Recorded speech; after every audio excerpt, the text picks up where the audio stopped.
दिसतीया भारी नेसुनी साडी, काळजाच पाणी पाणी करतीया पोरही. आता क्यूट वाली गावरान बोली, खट्याळ थोडी माझ्या काळजाची चोरही.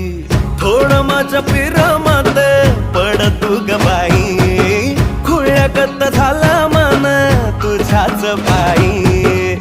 आता मला लागली या लग्नाची घाई, नाही आता बोलू नको अग माझी राणी. होशील का या पठ्याची सोबर घरवाली. मराठमोळी थोडीशी साधी भोळी, स्वागताचा भारी बायको पाहिजे नखरेवाली. मराठमोळी